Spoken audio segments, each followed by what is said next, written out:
வணக்கம் நண்பா. நாம் தமிழர் கட்சி ஈரோடு கிழக்கு இடைத்தேர்தலில் 24,151 ஓட்டை வாங்கியிருக்காங்க. இந்த ஓட்டை பார்த்த விஜய் பார்த்தீங்கன்னா மிகப்பெரிய லெவலில் அதிர்ச்சி அடைந்திருப்பதாக தகவல் நமக்கு கிடைச்சிருக்கு. ஏன் அப்படின்னு கேட்டிங்கன்னா, திமுக இங்கே வெற்றி பெற்றிருந்த இந்த ஈரோடு கிழக்கு இடைத்தேர்தலில் கிட்டத்தட்ட 1,05,709 ஓட்டை பார்த்தீங்கன்னா திமுக வாங்கியிருக்காங்க. இது இல்லாமல் மற்ற கட்சிகள் பார்த்தீங்கன்னா 2,911 ஓட்டுகளை வாங்கியிருக்காங்க. அதாவது அதிமுக, பாஜக, தமிழக வெற்றிக் கழகம் போன்ற கட்சிகள் இங்கே போட்டியிடலை. இருந்தாலும் சில கட்சிகள் போட்டியிட்டிருக்கு. அதில் 2,911 ஓட்டுகள் வந்திருக்கு. சுயேட்சையாக நின்ற வேட்பாளர்கள் 6,010 ஓட்டு வாங்கியிருக்காங்க.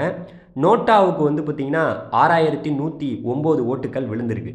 இதில் பார்க்கும்போது சீமான் அவர்களுக்கு 24,151 ஓட்டு விழுந்திருக்கு. எப்படி விழுந்துச்சு? அப்போ விஜய் ரசிகர்களுடைய ஓட்டு எங்கே அப்படிங்கிற ஒரு கேள்வி எழும்புது.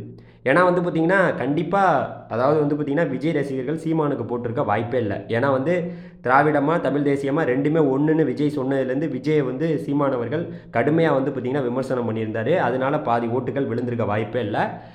விஜய் ரசிகர்கள் சீமானுக்கு போட்டிருக்க மாட்டாங்க. அதே போல் திமுகவுக்கும் போட்டிருக்க வாய்ப்பே இல்லை. ஏன்னா பார்த்தீங்கன்னா அரசியல் எதிரி விஜயோடைய அரசியல் எதிரி பார்த்தீங்கன்னா திமுக தான். அப்போ திமுகவுக்கும் போட்டிருக்க வாய்ப்பு இல்லை. அப்போ எங்கே போச்சு விஜயோடைய ஓட்டு?